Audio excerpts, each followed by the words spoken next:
Collector ஒன்று நீ மாற்று, இல்லை 1,00,000 ரூபா கொடுத்து நான் மாற்றுறேன். வேகவையில் நாங்கள் போய் அந்த கலெக்டரை போய் சந்திக்கிறோம். அந்த கலெக்டர் சொல்லுது, ஏங்க அந்த ஊரில் போய் நாங்கள் கேட்டபோது அந்த ஊர் ஜனங்க சொல்கிறாங்க, ஏங்க நாங்கள் டேங்க்லேருந்து தண்ணி வாங்கி குடிக்கிறோங்க, அரசாங்கம் அந்த மலம் கலக்கப்பட்ட டேங்க்லேருந்து குழாயை கட் பண்ணிட்டான், கட் பண்ணிட்டு வேற ஒரு இடத்துல இருந்து குழாயை கொண்டாந்து ஏற்கனவே தண்ணி வந்த குழாயில பொருத்தி தண்ணி வருது. அப்படி தண்ணி வருகிற போது அந்த அடி பம்பு இருக்குல்ல, பைப்பு, அந்த பைப்பில் வச்சு குடத்தை பிடிச்சோம்னா நாங்கள் திரும்பவும் பீ ஸ்மெல் வர்றதாவே உணர்றோம்.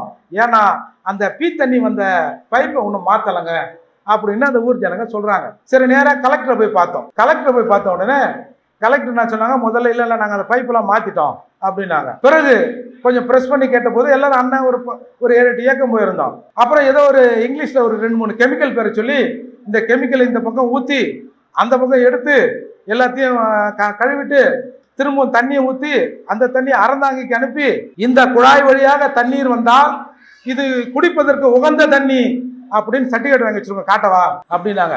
நான் என்ன சொன்னேன், எங்க சப்ளார்ல இந்த பறையர் சமூக மக்களுக்கு செலவு பண்றதுக்கு ஒவ்வொரு ஆண்டும் 15,000 கோடி 17,000 கோடி ஒதுக்குறான். அந்த பைப்பு மாத்தனா 1,00,000 ரூபா செலவாகுமா?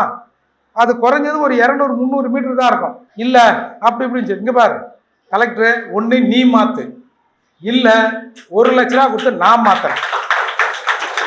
1,00,000 ரூபா பெரிய காசு இல்லை, நாங்க பாத்துக்கிறோம். எங்க சமூக மக்கள் கொடுக்குற தண்ணி அவனுக்கு ஒப்பணும் இல்ல, அதால 1,00,000 ரூபா கொடுத்து நான் மாத்துறேன், நீ ஒன்றும் மாற்ற தேவையில்லைன்னு எங்களுக்கு கலெக்டருக்கு வாக்குவாதம். அதுக்கப்புறம் பிடிஓ கிட்ட வந்தோம். அதனால நான் சொல்றாரு, இல்லை நீங்கள் போங்க நம்ம பார்க்கலான்னாரு. ஒன்று இது வேறு கலெக்டர்கிட்ட சொன்னது தான், ஒன்று நீ மாற்று, இல்லைன்னா நாங்களே தோண்டி பைப்பை போட்டுறோம், ஒரு 1,00,000 ரூபா செலவாக போகுது, என் அண்ணன் தம்பி குடிக்கிற தண்ணி நல்ல தண்ணியாக குடிக்கட்டும் அப்படின்னு சொல்லுவதற்கு இங்கே ஒரு இயக்கம் தேவைப்படுகிறது.